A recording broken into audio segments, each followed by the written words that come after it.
Can you hear that? I'm out in the dark. It drives my friends crazy that I walk and run in the dark. Years ago, I thought that if Native Americans could do it, I could do it.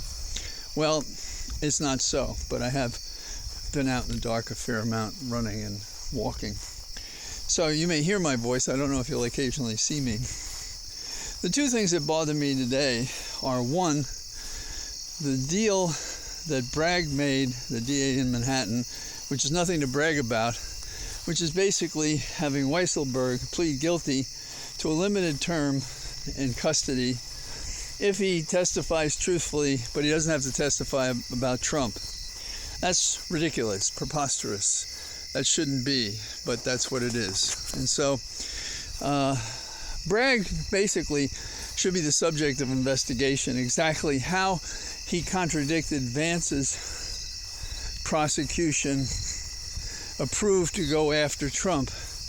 And now we don't have Trump under that investigation, and the witness that people were seeking to have cooperate against Trump has been told he doesn't have to cooperate against Trump. Pretty amazing, don't you think? The second thing that I both celebrate and bothers me is I have for some time in the recent days said that we should release the affidavit in support of the search warrant of that's interesting, I was going to say Trump's Florida home. And the reason is because I'm taking the government at its word and that it has proof. And since when does a prosecutor back off being able, in fact invited, to further explanation of what he, in this case, Trump, did wrong?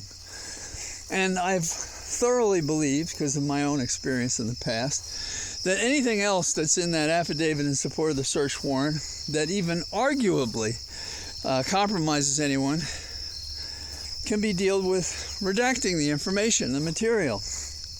Yet I hear people still say, oh my God, the investigation. Does anybody understand that a prosecutor is supposed to go after the bad guy?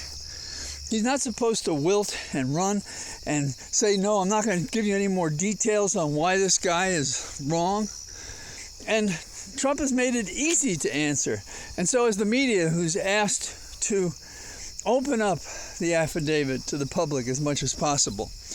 And the judge, to his credit, has made the decision. I'd like to think I would in his position. And remember, he saw the affidavit. He knows what's in it. He knows what can be done to redact it. So he's not operating the way we are out here, saying, yeah, you should release it without knowing what's in it. He knows what's in it. And he's given the government, the Department of Justice, a week to figure out how they want to redact it. And if I were the judge, I'd look at what they proposed, and I would do less or more, and I would release it. This is, and all the talk of all these former justice prosecutors and so forth, oh my God, we can't do this. Also, we're afraid for our witnesses. Well, heaven, if you're going to run around saying that, who the hell is ever going to cooperate with the government? You guys are not going to do anything about threats? Isn't that an investigation itself? Isn't that proof, that obstruction of justice, of consciousness of guilt? And Trump, from the beginning to the end, is the prince of obstruction, the prince of obfuscation, the prince of coercion, political and otherwise. So, in this darkened evening, in the abyss of democracy, where we struggle to find our footing and go forward, we go forward by meeting Trump on the field of battle and beating his brains in, metaphorically, and showing that we have the goods. We continue to run from this guy. We prove that our law is a farce, that it means nothing, that you can disobey it, and you can do whatever you want. You don't have to actually follow the law.